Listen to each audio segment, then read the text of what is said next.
Bonjour à tous, merci d'être présents à ce webinaire et merci à l'Institut des Actuaires pour l'organisation. Je m'appelle Iris Guézonec et je vais vous présenter mon mémoire d'actuariat que j'ai soutenu en mars 2023 dans le cadre de mon stage chez SIA Partners dans l'équipe actuariale and Quantitative Services. Je répondrai aux questions à la fin de la présentation. Débutons. Alors, mon mémoire portait sur la mise en place d'une assurance paramétrique pour garantir la rentabilité d'un parc éolien. La présentation d'aujourd'hui s'articulera en 5 points. Donc, après avoir présenté le contexte et la problématique, j'expliquerai la construction de l'indice et je décrirai mes analyses en termes de variabilité intra- et interannuelle. Ensuite, deux méthodes de tarification seront présentées, avant de poursuivre par l'étude de la diversification géographique du risque. Enfin, le dernier point permettra de répondre aux problématiques posées et d'envisager d'autres perspectives d'études. Alors, commençons par prendre du temps pour expliquer le contexte et la problématique. Alors, il faut savoir que les éoliennes, ce sont des infrastructures qui produisent de l'électricité à partir d'une ressource naturelle et gratuite, qui est le vent. On compte à peu près 2100 parcs éoliens onshore, c'est-à-dire terrestres, en France. Et une fois qu'ils sont mis en service et donc en phase d'exploitation, ces parcs sont soumis à quatre familles de risques qui vont être responsables à la fois d'intermittence et de baisse de production. Par exemple, on a les maintenances préventives, prédictives, des incidences techniques qui peuvent arriver ou encore des catastrophes. Donc, je sais qu'il existe des bases de données où sont recensés différents types de catastrophes et de dommages matériels arrivant aux éoliennes onshore. Donc, par exemple, je peux citer la foudre, les incendies, le mât qui peut se briser lors d'une tempête, etc. Et dans le cadre de ce mémoire, je me suis focalisée uniquement sur la volatilité du vent. Alors, il faut savoir que la puissance instantanée du vent, elle est à peu près proportionnelle au cube de la vitesse du vent. Donc, on considère qu'une diminution de 1% de la vitesse du vent, ça entraîne à peu près une diminution de 3% de la puissance électrique.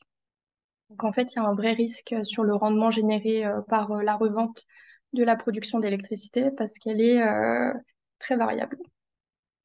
Alors, l'assurance que je vais vous proposer et qui est proposée du coup aux producteurs d'énergie éolienne, c'est l'assurance paramétrique. Et la principale problématique de mon mémoire est la suivante. Comment établir la tarification d'une assurance paramétrique couvrant le rendement éolien simplement à partir de données de vitesse de vent? Alors, pourquoi proposer l'assurance paramétrique? Parce que c'est une assurance qui se prête mieux à la couverture du rendement annuel théorique d'un producteur d'énergie éolienne contre tout ce qui est événement de manque ou d'excès de vent qui vont être répétés au cours d'une année. Donc ici, c'est un produit qui va être juste sur euh, protéger le rendement sur un an. Et à la différence d'une assurance indemnitaire classique, l'assureur ne nécessite pas d'avoir des données de perte réelles ni la survenance d'un dommage matériel. Euh, Ça sera simplement à partir des données de vitesse de vent. Donc, c'est vraiment une assurance qui fait dépendre le déclenchement automatique de son indemnisation selon une fonction de paiement et selon un indice qui va être convenu à l'avance. Donc, ça va vraiment être un contrat sur mesure entre l'assureur et l'assuré. Dans le cadre de ce mémoire, l'indice qui est utilisé, c'est la production théorique annuelle. Donc, c'est bien une variable aléatoire qui est continue et objective. Alors, objective dans le sens où ni l'assureur ni l'assuré ne peuvent avoir une quelconque influence sur sa valeur. Donc, ça respecte bien les critères de l'assurance paramétrique. Et dans notre cas, on souhaite garantir à des producteurs d'énergie éolienne de recevoir un chiffre d'affaires théorique annuel minimum, qui va être le seuil d'indemnisation qui est affiché ici sur le schéma de la fonction de paiement. Alors, c'est un schéma qui est assez simple, mais on peut identifier trois zones. La première, c'est si notre indice, donc l'indice ici, c'est la production théorique annuelle. Si elle dépasse le seuil d'indemnisation, c'est-à-dire le chiffre d'affaires minimum qu'on s'est fixé au moment de signer le contrat, si cet indice dépasse, ça veut dire que le parc éolien a produit suffisamment dans l'année et donc le producteur n'est pas indemnisé. La deuxième zone, c'est si notre indice est en dessous de ce seuil d'indemnisation, ça veut dire que le producteur n'a pas produit suffisamment au cours de l'année et donc il va être indemnisé. Et cette indemnisation, elle va varier selon l'écart entre le seuil et l'indice. L'idée, c'est que on rembourse le coût du manque à gagner.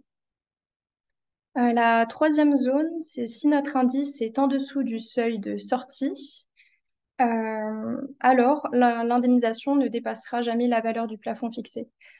C'est une protection pour l'assureur de ne pas indemniser plus que ce plafond. Et dans le cadre du mémoire, le contrat qui est proposé, il est annuel, renouvelable et renégociable chaque année en termes de tarifs ou de seuil. Et je le rappelle, c'est un produit qui est proposé à un producteur d'énergie éolienne. Et il y a une hypothèse qui a été faite dans ce mémoire, c'est que euh, le produit n'est proposé qu'à un seul parc éolien à la fois. Donc, il n'y a pas de producteur d'énergie éolienne qui a plusieurs parcs dans l'idée de ce mémoire. Donc, il y aura un seul indice qui sera calculé par parc. Euh, et pour mener à bien cette étude, j'ai utilisé trois sources de données. Donc, pour avoir les vitesses de vent passées, j'ai utilisé les données de réanalyse ERA-5 Land, qui sont établies par le Centre européen pour les prévisions météorologiques à moyen terme. Elles sont disponibles depuis 1991 à la maille horaire et elles permettent d'avoir une description complète du climat sur une grille de 9 km. Donc, ces données, elles m'ont permis de calculer les vitesses de vent. Donc, on a bien les composantes U et V, donc vent zonal et vent méridien, pour calculer ces vitesses de vent.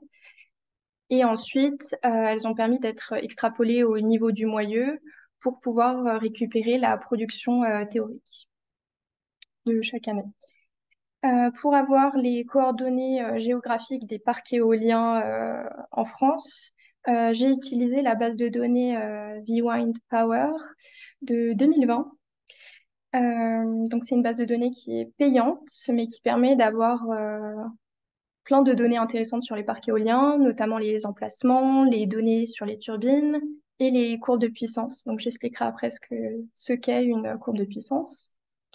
Le choix des parcs éoliens à étudier s'est porté sur 15 parcs qui sont situés au moins à 20 km des stations météo où on peut relever les vitesses de vent, justement afin de garantir la fiabilité des données de réanalyse qui sont en réalité des estimations de vitesse de vent. Donc, derrière ces données de réanalyse, il y a des modèles de lissage et il y a aussi une prise en compte des données de topographie. Donc, ici, on essaie de faire confiance aux données de réanalyse. Et j'ai posé plein d'hypothèses assez simples dans le mémoire. Donc, par exemple, les éoliennes d'un même parc, on va leur affecter les mêmes vitesses de vent alors qu'en réalité, on sait que, il y a des effets de sillage. Donc c'était pour simplifier les calculs. Pour les vitesses de vent futures, j'ai utilisé les projections climatiques Cordex qui sont employées dans la phase CMI-P5. CMI-P5, c'est juste le cinquième rapport d'évaluation du GIEC. Donc c'était les données que j'avais au moment de faire mon mémoire. Ces projections de vitesse de vent, elles sont basées sur trois scénarios RCP du GIEC. Donc les scénarios RCP, c'est simplement des trajectoires d'évolution des émissions de gaz à effet de serre.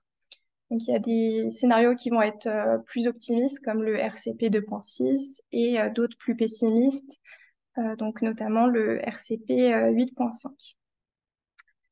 Et l'idée, c'est que ces données sont en fait des projections de long terme, donc qui peuvent aller jusqu'à 2100, mais moi j'ai récupéré les données jusqu'à 2035.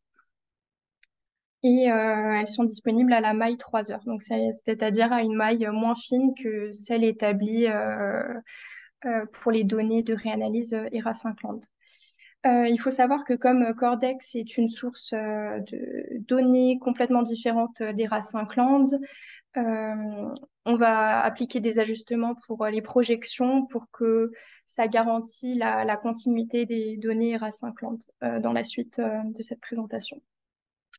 L'étude repose donc sur 15 parcs éoliens euh, qui sont répartis dans différentes régions, donc majoritairement dans les régions les plus peuplées d'éoliennes, donc notamment Hauts-de-France, Grand Est et Occitanie. Dans le mémoire, c'est beaucoup plus détaillé le choix de ces 15 parcs éoliens. Euh, mais l'idée, c'était qu'on voulait répartir les différents parcs éoliens dans différentes régions de France, pas que uniquement dans une seule région. Dans la suite, je présenterai uniquement les résultats du parc numéro 3, mais la méthodologie a été appliquée aux 15 parcs éoliens. Alors, poursuivons par la deuxième partie, construction de l'indice et variabilité. Alors, la question de cette partie, c'est vraiment comment on est passé des vitesses de vent qu'on a récupérées des RA5 Land ou des projections Cordex à la production théorique annuelle. Donc là, ça a nécessité tout un tas d'étapes. Alors, la première étape, elle consiste à extrapoler verticalement les vitesses de vent. Nous disposons en effet des données de vitesse de vent à la hauteur HR. Alors, bon, je l'ai expliqué précédemment, mais ERA5 Land, ces données sont prises à la hauteur de 10 mètres au-dessus du sol et également 100 mètres au-dessus du sol, alors que les projections, c'est seulement à la hauteur de 10 mètres. Sauf que nous, ce qu'on veut, c'est atteindre la hauteur visée H, et cette hauteur, elle correspond à la hauteur du moyeu. Dans le cadre du parc numéro 3, la hauteur du moyeu est de 80 mètres. Donc là, on n'a pas les vitesses de vent à la hauteur de 80 mètres. Donc il faudra qu'on applique la formule d'extrapolation qui est utilisée pour obtenir les vitesses de vent à la hauteur du moyeu. Là, on peut voir qu'il y a il y a un coefficient alpha qui en fait correspond au coefficient de rugosité du sol. Pour le parc numéro 3, cet alpha, il est de 0,2, ce qui représente un sol type plaine boisée. Et l'idée, c'est que les assureurs, ils préfèrent ceux qui proposent pardon, des produits d'assurance paramétrique, préfèrent agréger ces données relevées à une maille journalière. Donc, quand on relève des données au niveau d'un parc éolien, on peut avoir des données de 10 minutes, de 1 heure, mais l'idée, c'est que quand on prend des données à la maille journalière, bah, on agrège bien trop les données, donc ça va être une des problématiques du mémoire.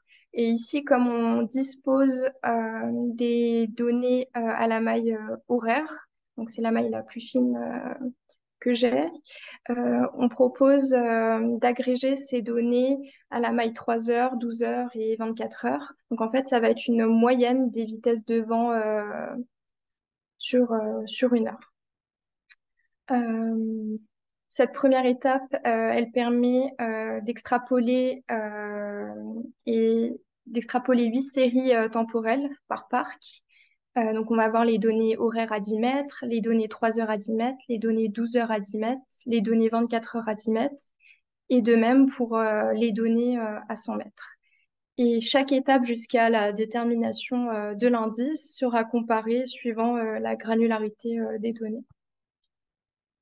Alors, la deuxième étape, elle consiste à transformer les vitesses de vent en puissance théorique pour une seule éolienne d'un parc. Donc, cela est possible via les courbes de puissance propres à chaque modèle de turbine. Alors, rappelons la définition d'une courbe de puissance. C'est une courbe qui est certifiée par les constructeurs de turbines. C'est vraiment une courbe qui retrace les puissances de sortie d'une éolienne. Donc, c'est ce que vous pouvez voir en ordonnée, à différentes vitesses de vent à hauteur du moyeu. C'est ce que vous pouvez voir en abscisse. Alors, ces courbes de puissance, elles ont été élaborées selon des hypothèses optimales. Donc, c'est pas forcément le même environnement que ce qu'on peut retrouver sur certains parcs éoliens. Donc là, c'est une hypothèse qui a été posée dans mon mémoire de faire confiance à ces courbes de puissance. Et normalement, il faudrait faire des ajustements. Et on suppose justement que ces puissances théoriques de sortie, elles sont en tout cas de bons indicateurs de la puissance réelle. Donc par exemple, si la moyenne des vitesses de vent sur une heure est de 5 mètres par seconde, alors la puissance horaire sera de 30 kilowatts d'après cette courbe.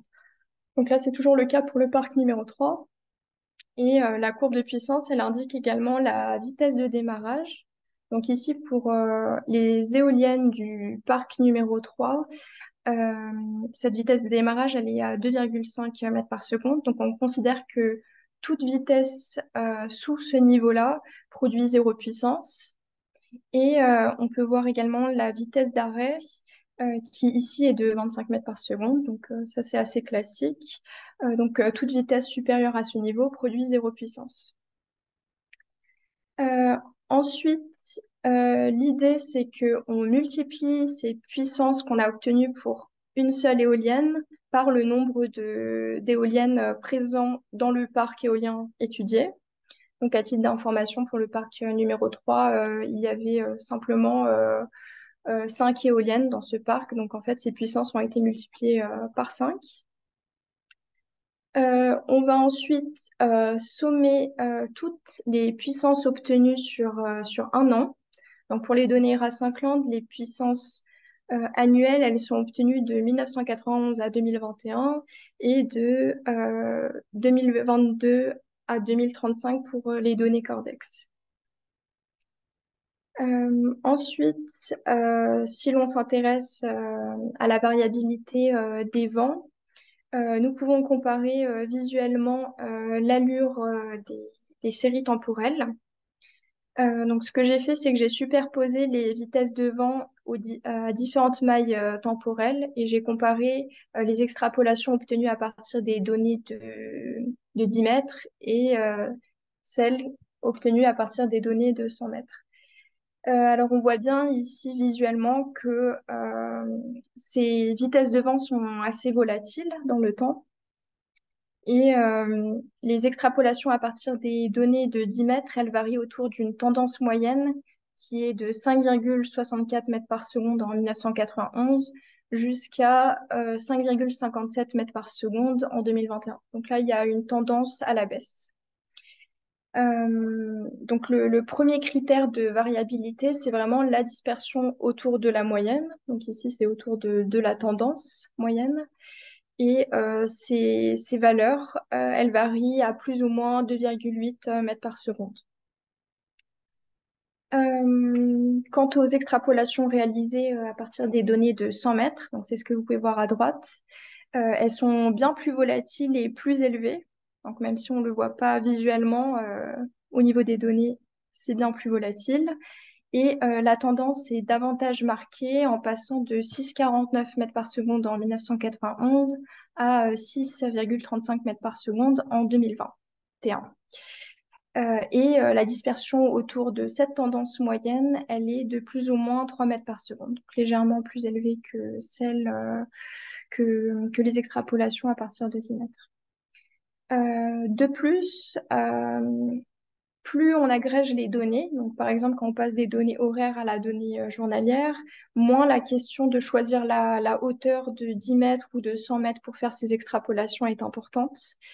En effet, à la maille horaire, l'écart maximal enregistré entre les différentes mailles spatiales, elle est de 9 mètres par seconde, alors qu'il est plus que de 3 mètres par seconde pour la maille 24 heures.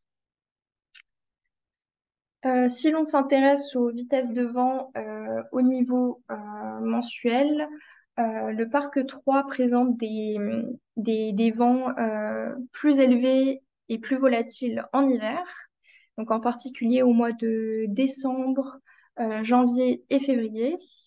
Et ça, on le voit à la maille horaire comme à la maille 24 heures. Euh, Tandis que le troisième trimestre, donc c'est-à-dire de juin à septembre, c'est un trimestre qui correspond aux vents les plus faibles et les moins variables. En tout cas pour ce parc numéro 3. Donc même si la maille horaire atteint des vitesses de vent élevées, euh, donc là on peut voir que ça peut aller jusqu'à plus de 20 mètres par seconde, alors que la maille 24 heures, ça n'avoisine que maximum 17 mètres par seconde. Il faut souligner que la maille 24 heures est bien plus variable autour de sa moyenne que la maille horaire. Alors ensuite, si on souhaite étudier les intermittences, donc c'est-à-dire les périodes d'arrêt qui vont être dues que ce soit au manque ou aux excès de vent. Donc là, on exclut la partie maintenance, hein. Et si on considère que la maille horaire, c'est vraiment la maille la plus représentative de la réalité, on se rend compte que si on utilise les données à 10 mètres, le parc numéro 3 est arrêté 23,5% du temps pour simplement le manque de vent. Et plus on agrège les données, et plus on sous-estime ces périodes d'arrêt qui sont dues au manque de vent d'environ 5%. Et cette conclusion, donc, enfin, cette conclusion est la même pour les données extrapolées à partir de 100 mètres. Alors, quant aux variabilités de production théorique annuelle, donc c'est vraiment ce qui nous intéresse, on s'appuie sur la formule suivante de variabilité. Donc, production annuelle moins la moyenne historique sur la production annuelle fois 100. Et cette formule, elle permet de comparer en termes de pourcentage la variabilité des productions théoriques de chaque année par rapport à la moyenne sur les 31 années d'historique. Donc on obtient pour chacune des biséries les différents pourcentages. Donc, ceci est un exemple pour le parc numéro 3. Et l'idée, c'est qu'en tant qu'assureur, on s'intéresse qu'aux dégradations de production, donc c'est-à-dire au pourcentage négatif. Et donc ici, on pourra couvrir les pertes les plus importantes qui sont situées entre 10 et 20%. Alors après avoir effectué les premières analyses, nous pouvons présenter les méthodes de tarification. Alors, si on choisit l'approche 1, donc c'est-à-dire l'approche historique, il y a 5 étapes qui suivent. La première consiste à importer euh, 31 productions théoriques annuelles obtenues entre 1991 et 2021 avec les données passées, donc les données Racingland, et c'est l'assureur qui choisit la granularité de ces données. Donc, en l'occurrence, ici, il y a 8 séries temporelles qui dépendent du choix de la maille et de la hauteur relevée avant extrapolation. Alors, la deuxième étape qui est importante, c'est de déterminer le seuil d'indemnisation. Donc pour cela, on calcule la production théorique annuelle moyenne observée sur les 31 années d'historique, donc selon la série temporelle choisie. On va choisir ensuite un pourcentage qu'on appelle V. C'est un pourcentage de variabilité qu'on va couvrir en tant qu'assureur. Donc, c'est-à-dire que si la production théorique assurée, donc en l'occurrence ici, c'était l'année 2022, est en dessous d'une dégradation de V% de la production moyenne, alors on indemnise. C'est ce qu'on peut voir graphiquement, schématiquement. Alors le seuil, il se calcule assez simplement. C'est la production moyenne passée donc sur ces 31 années d'historique fois 1 moins V%. Et grâce à cette analyse de variabilité des productions théoriques passées, on a choisi pour tous les parcs que le V devait se situer entre 10 et 20%. Alors j'avais interrogé des courtiers dans le cadre de mon mémoire et ils m'avaient indiqué que la variabilité interannuelle de la production énergétique d'un parc éolien, c'était aux alentours de 20 à 25%. En tout cas en France pour les parcs éoliens onshore. Et ce 20 à 25%, c'est uniquement dû aux variations de vitesse de vent. Et donc moi, la tranche que j'ai trouvée 10 à 20%, c'est assez conforme à leur dire. Donc c'est pas aberrant. Euh, donc la troisième étape consiste à identifier avec le seuil d'indemnisation s'il y aurait eu pardon, des déclenchements d'indemnisation dans le passé. Donc ici, j'avais choisi la série temporelle 3 heures 10 mètres et c'était l'idée de couvrir une variabilité de production théorique de 16%. Et donc dans le passé, avec les productions théoriques calculées de chaque année, euh, j'ai regardé s'il y aurait eu ou non dépassement de ce seuil. Et en l'occurrence, il y aurait eu que deux dépassements, donc un en 2003 et un en 2010. euh, avec cette série temporelle choisie. Donc, c'est normal parce que ça s'explique par des périodes de sécheresse de vent en France, dans la zone où se situe le parc numéro 3. Et donc, après avoir étudié s'il y aurait eu ou pas des indemnisations dans le passé, euh, on va rembourser la part du rendement manquant pour que l'assuré il obtienne ce seuil, c'est-à-dire le chiffre d'affaires théorique minimum. Donc, la part qui est remboursée, c'est la différence entre le seuil non atteint et la production théorique calculée, multipliée par un prix qui est de 0,082 euros par kilowattheure. En fait, c'est un prix qui est garanti de revente d'électricité, en tout cas pour les 10 premières années de mise en service des parcs éoliens. Donc ça, c'est quand même une hypothèse assez forte de fixer le prix de 0,082. Donc ça, c'est une limite que j'expliquerai en fin de mémoire, en fin de présentation. Donc après, la quatrième étape est le calcul des primes pures. Donc selon le V choisi et la granularité des données, il y aurait eu quelques déclenchements d'indemnisation dont on a calculé l'indemnisation. Et en fait, on fait simplement la moyenne sur les 31 années d'historique.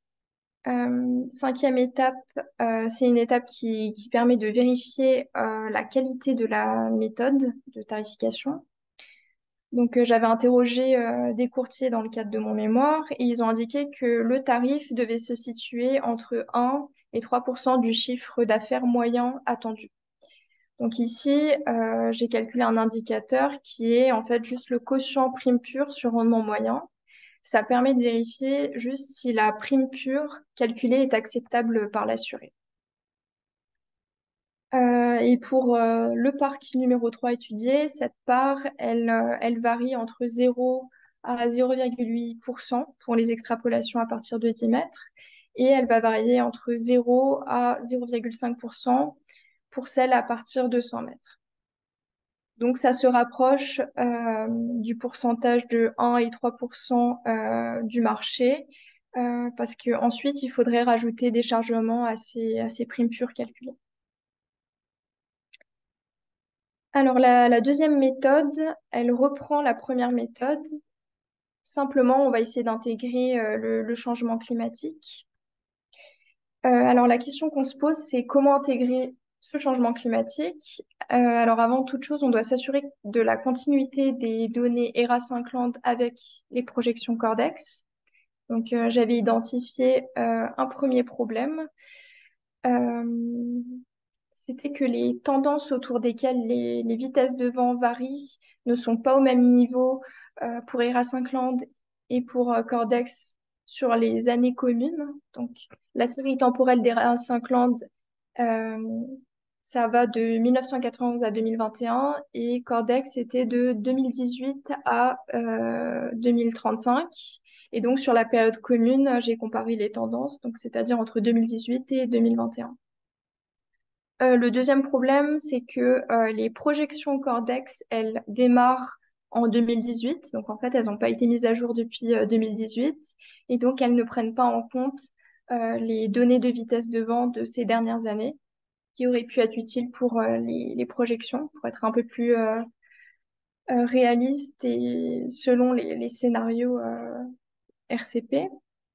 Donc, la première étape, c'est d'augmenter la tendance de la série Cordex au niveau de celle d'ERA5 Land sur cette période commune. Et la deuxième étape, c'est de prolonger cette tendance corrigée sur la période postérieure à 2022 en respectant l'allure des scénarios RCP et en ajoutant également la moyenne des résidus obtenus sur la période précédente. Donc l'idée, c'est qu'une fois que les vitesses de vent ont été ajustées, on reprend la première méthode. Simplement, ce qui va changer, c'est la première étape. Alors, on va plus se baser sur des données passées, mais on va procéder à ce qu'on appelle une fenêtre glissante. Donc, on va juste garder le même nombre d'années de référence. Donc ici, c'est 31 années de référence pour calculer ensuite les productions théoriques annuelles. Mais cette fois-ci, on va euh, glisser les, les années de référence de 1991 à 2035, vu qu'on a les projections après 2021. Euh, Donc ici, c'est l'assureur qui va choisir avec l'assuré sur quel scénario RCP il a le plus confiance pour établir sa tarification. Et si on compare les étapes de tarification au niveau de l'approche 1, donc l'approche 1, c'est l'approche historique, nous voyons à travers cet exemple, donc j'ai pris toujours le parc numéro 3, des extrapolations à partir des données 10 mètres et un pourcentage de variabilité de 16%. On voit bien que la maille 3 heures, elle respecte les mêmes ordres de grandeur en termes de rendement moyen, donc c'est ce qui est comparable. Ça respecte également les mêmes ordres de grandeur pour le seuil d'indemnisation et pour l'âme prime pure euh, que la maille 1 heure. Donc, si un assureur agrège au niveau de la maille 12 heures, la prime pure obtenue, vu que ce ne sont plus les mêmes vitesses de référence ni le même rendement moyen, on va obtenir une prime pure qui est bien plus élevée. Donc, ici, c'est le double de ce qui est obtenu à la maille horaire.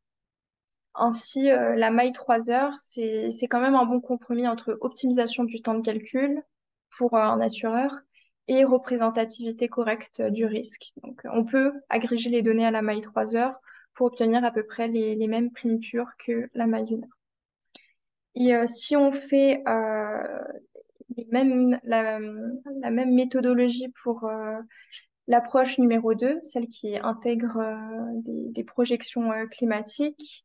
Donc là, on va prendre des séries temporelles basées sur les données de 10 mètres. On va choisir un pourcentage de variabilité de 16%, le scénario le plus optimiste, donc le RCP 2.6, et on va choisir juste la fenêtre 1994 à 2024. Et donc, l'idée, c'est qu'en prenant cet exemple avec ce scénario RCP, donc le plus optimiste, on obtient la même conclusion qu'avec l'approche numéro 1, c'est que la maille 3 heures, elle est bien plus ressemblante en termes de rendement moyen, de seuil et de prime pure que la maille 12 heures et 24 heures. Donc, l'idée, c'est qu'il serait intéressant d'agréger à la maille 3 heures, mais la maille 12 heures est bien trop agrégée. Alors, cette étude, elle nous a amené à nous questionner sur la possibilité de diversifier le risque de manque et d'excès de vent. Donc, a priori, les parcs éoliens ayant des profils de vent décorrélés sont diversifiables en termes de variation de production. Donc, un cas pratique a été réalisé. Donc, c'est un cas qui est juste en tant qu'ouverture du mémoire. Donc, c'est trois assureurs. Donc, le premier, il souhaite couvrir deux parcs éoliens dans une même région. Donc, ici, parc 2 et parc 3, qui sont espacés d'environ 80 km en Hauts-de-France. Le deuxième assureur, il souhaite couvrir deux parcs éoliens dans différentes régions. Donc, a priori, ayant des profils de vent différents, justement dans le but de diversifier géographiquement le risque. Et le troisième assureur, il se dit que assurer deux parcs éoliens, c'est pas suffisant pour diversifier le risque, donc il souhaite en assurer quatre. Donc le parc 2, 3, 6 et 14. Et le but, c'est que le déclenchement d'indemnisation d'un parc soit compensé par les non-déclenchements des autres parcs. Et le but, c'est qu'il n'y ait pas plusieurs indemnisations consécutives ou en même temps. Donc on prendra comme base les séries temporelles horaires extrapolées à 10 mètres. Alors, la première étape, c'est d'étudier la structure de dépendance des séries temporelles des vitesses de vent des parcs éoliens assurés. Donc, ici, on a trois types de graphiques. Donc, ce que vous pouvez voir en diagonale, euh, c'est euh, c'est des histogrammes de vitesse de vent qui sont propres à chaque parc. Donc là, il y en a quatre. Et c'est l'idée que si on croise les vitesses de vent de deux parcs, on peut calculer un coefficient de corrélation linéaire donc entre ces parcs. Et c'est le coefficient de corrélation Pearson que vous pouvez également voir en bas à gauche. Ensuite, j'ai procédé via une fonction Python à une méthode non paramétrique d'estimation par un noyau de densité, en fait, qui permet juste de retracer la distribution de probabilité des données d'un parc par rapport à un autre parc. Et en fait, cette distribution, elle est représentée par des courbes de niveau en deux dimensions. Donc, c'est ce qu'on voit en bas à gauche. Et en haut à droite, c'est simplement un pair plot. Donc, c'est une relation de dépendance par paire de variables qui est représentée sous forme de nuages de points. Donc, si on se concentre sur le premier assureur qui couvre le parc 2 et 3, on voit bien que les vitesses de vent sont très concentrées autour de 5 mètres par seconde et que le coefficient de Pearson est à 0,90. Donc ça veut dire que la corrélation linéaire entre ces deux parcs est assez forte. Et le problème rencontré, c'est que ces parcs sont indemnisés les mêmes années. Donc j'avais noté 1997, 2003 et 2010. Et donc, on considère que c'est des parcs qui ne peuvent pas être diversifiables parce que les indemnisations tombent les mêmes années, à moins de couvrir un pourcentage de variabilité très haut. Quant à l'assureur numéro 2, le coefficient de Pearson est en bas. Euh, il est de 0,10 et ça reflète d'une faible corrélation linéaire. Donc, même si les vents sont concentrés autour de 5 mètres par seconde en moyenne, bah, par exemple, en 1993, en 2006, en 2020, les non-déclenchements de seuil du parc 14 sont compensés par ceux du parc 3. Donc, ça confirme qu'il est mieux d'assurer au moins deux parcs de deux régions différentes. Et si l'on se met à la place de l'assureur 3, donc à part les parcs 2 et 3 qu'on a pu voir avec l'assureur 1, il n'y a aucune relation linéaire entre les différentes séries temporelles des différents parcs. Donc c'est ce qu'on voit en haut à gauche.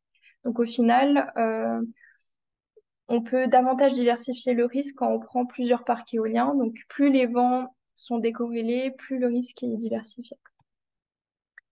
Pour finir, on peut répondre à la problématique du mémoire. Donc, on a bien proposé une méthode de tarification ne nécessitant qu'en input des vitesses de vent. Et nous avons pu déduire que la maille 3 heures était un bon compromis entre optimisation du temps de calcul pour un assureur et représentativité du risque. Toutefois, on n'a pas étudié les mailles qui étaient intermédiaires entre 3 heures et 12 heures. Et on n'a pas pris un indicateur pour choisir s'il faut prendre par exemple la maille 6 heures ou la maille 7 heures. Et on rappelle que le vent, bah, c'est un phénomène qui est bien plus complexe qu'on le pense et qui met en péril la production énergétique sortante des éoliennes. Toutefois, ce n'est pas la seule source de volatilité du rendement éolien. Donc, là, je fais référence à l'introduction de cette présentation. Donc, il y avait des problèmes de maintenance, des catastrophes exceptionnelles. Et donc, l'idée, c'est que se passerait-il si l'assureur était aussi porteur du risque sur le prix de marché d'électricité? Parce que là, on a fait une hypothèse qui est assez simple, donc de fixer un prix fixe pour l'indemnisation, 0,0412 euros par kilowattheure. Et de plus, on a abordé la problématique de diversification géographique du risque à travers des études de corrélation et de déclenchement d'indemnisation. Or, on se limite à la France et il serait bien plus intéressant de développer cette étude sur un périmètre beaucoup plus large comme l'Europe. Donc pour finir, je rappelle que ce mémoire est une conception préliminaire d'un produit d'assurance paramétrique. Dans la réalité, un assureur aurait plus d'infos sur l'environnement de ses parcs éoliens assurés et également sur les mesures de vitesse de vent sur place et ne serait pas dans l'obligation de poser autant d'hypothèses sur la donnée.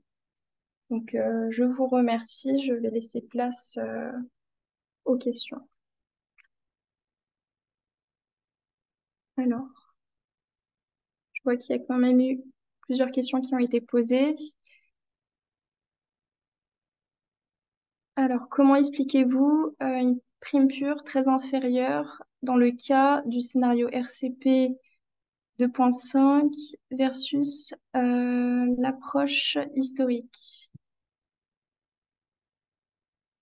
Alors, en fait, les résultats que j'ai présentés sont comparables que en termes de rendement moyen, parce que il y a tout un tas d'étapes et donc, pour l'approche historique et pour l'approche d'intégration des projections climatiques, on peut que les comparer en termes de rendement moyen. Et donc, c'est simplement à cause de la donnée qui est différente. Donc, il y a des ajustements qui ont été faits, en tout cas pour les projections climatiques, pour s'adapter justement à continuer les données ERA5 Land passées. Euh,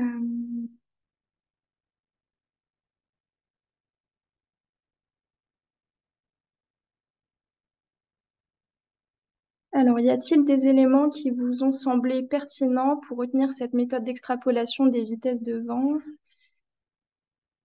euh, à une hauteur donnée, celle de Davenport et Harris, il me semble, plutôt que d'autres que l'on peut retrouver dans la littérature? Euh, alors, La formule d'extrapolation qui a été utilisée, c'était pour simplifier les calculs parce que j'avais simplement les données de vitesse de vent et j'avais la localisation des parcs éoliens. Donc, je pouvais regarder via les données satellitaires l'environnement, mais il me manquait tout un tas de données. C'est une méthode assez classique. Après, ça pose des limites parce qu'on fixe un coefficient de rugosité qui est fixe dans le temps, alors que ça peut aussi évoluer entre 1991 à aujourd'hui. Donc c'était juste une formule assez simple avec les données que j'avais. Je sais qu'il en existe d'autres pour extrapoler, mais c'est celle que j'ai retenue. Euh,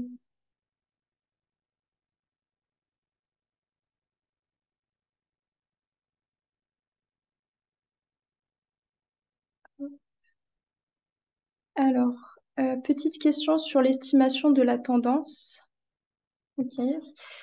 J'avais l'impression que l'évolution à la baisse était assez faible par rapport à la volatilité de la série temporelle, ce qui est vrai.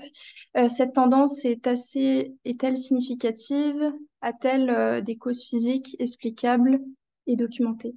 Alors, l'idée, donc c'est encore une hypothèse du mémoire, c'est que les vitesses de vent sont bien trop volatiles.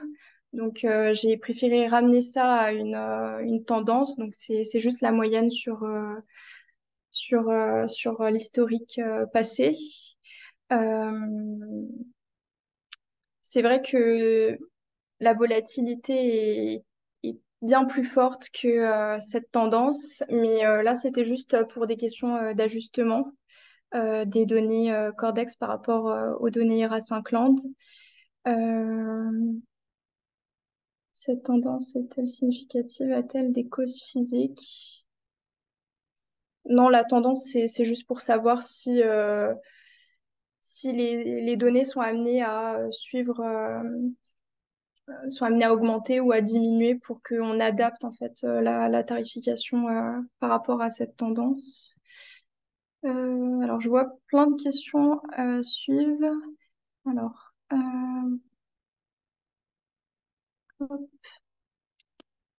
Alors, la durée de couverture de ce type de contrat est-elle annuelle ou pluriannuelle? Elle est annuelle.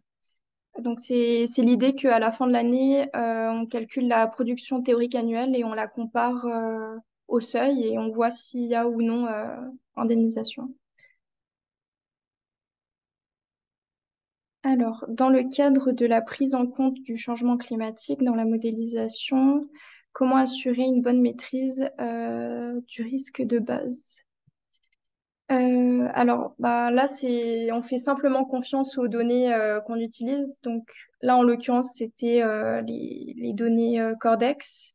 Donc, en tout cas, pour assurer ce risque de base, j'ai expliqué la partie ajustement des données, mais en réalité, c'est, c'est, c'est un contrat qui est sur mesure, donc on échange avec le client et on voit si euh, il a ou non confiance en ses projections selon le scénario RCP qu'on va choisir. Maintenant, il y a d'autres scénarios, mais en tout cas, à l'époque où j'ai fait le mémoire, c'était les scénarios RCP.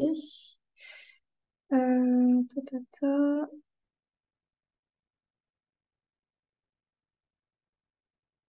Alors, le seuil d'indemnisation et la prime pure sont-ils calculés pour chaque parc ou par zone? Pour chaque parc. Sur quelle base avez-vous d'ailleurs effectué ce découpage? Alors, le découpage des zones, c'est juste visuel. L'idée, c'est que j'ai choisi 15 parcs éoliens, donc j'avais les données via la base de données payante The Wind Power. Donc, j'avais récupéré la latitude et la longitude. Du coup, j'avais filtré que les parcs éoliens onshore en France et j'ai regardé la distance entre chaque parc et chaque station météorologique. Et ensuite, j'ai sélectionné 15 parcs éoliens de telle sorte que ensuite je pourrais faire une partie sur la diversification géographique. Et donc, c'est ce qui a été fait. Mais le découpage que vous avez pu voir sur les 15 parcs, c'est un découpage à la main. C'est l'idée qu'on a essayé de prendre plusieurs parcs dans différentes régions. Après, il y a une région enfin, il y a des zones qui ont été un peu exclues, notamment Île-de-France, parce qu'il n'y avait pas tant de parcs éoliens en Île-de-France par rapport à d'autres régions comme Hauts-de-France ou Grand Est. Euh, ok. Donc je remonte dans les questions, je vois qu'il y en a eu d'autres. Est-ce que la production éolienne dépend uniquement de la vitesse de vent? Non, mais c'est une hypothèse que qu'on a posée dans ce mémoire. Bien sûr, il y a aussi la direction, mais là, j'ai fait l'hypothèse que toutes les vitesses de vent étaient les mêmes pour chaque éolienne d'un même parc éolien et que euh, les vitesses de vent allaient dans la même direction. Mais c'est vrai que c'est une hypothèse assez simple. Il faudrait prendre en compte aussi la direction. La direction, elle est calculable grâce aux composantes U et V via les données de réanalyser Racingland. Par contre, pour les projections climatiques, j'avais simplement les vitesses de vent et donc je ne pouvais pas calculer la direction. Mais c'est une hypothèse assez simple de se dire que la production, elle dépend simplement de la vitesse de vent parce qu'on a les courbes de puissance qui sont en réalité théoriques. Donc, je pense que j'ai fait le tour des questions.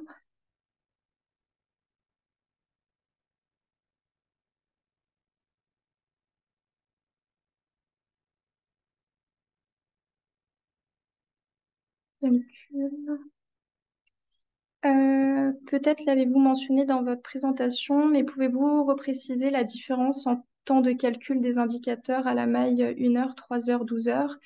Alors, l'idée, c'est que j'avais des vitesses de vent qui étaient horaires et donc j'ai pris sur des fenêtres de 3 heures, par exemple, pour obtenir la base de données à la maille 3 heures. J'ai fait juste la moyenne de ces trois vitesses de vent qui se suivaient à chaque fois. Donc comme ça, j'avais des vitesses de vent et ensuite j'ai pu calculer étape par étape jusqu'à la détermination de l'indice qui était en fait la production théorique annuelle. Donc j'ai bien fait attention aux mailles temporelles pour obtenir vraiment une production théorique annuelle. Mais j'ai pas indiqué dans le mémoire le temps de calcul que ça prendrait par rapport à la maille 1 heure ou à la maille 12 heures. Mais c'est bien plus rapide à la maille 12 heures que 1 heure, mais comme on a pu le voir, les rendements moyens ne sont pas les mêmes et les primes pures ne sont même plus dans les mêmes ordres de grandeur. Donc, je vous remercie d'avoir assisté à cette présentation. Je pense avoir fait le tour des questions. Merci.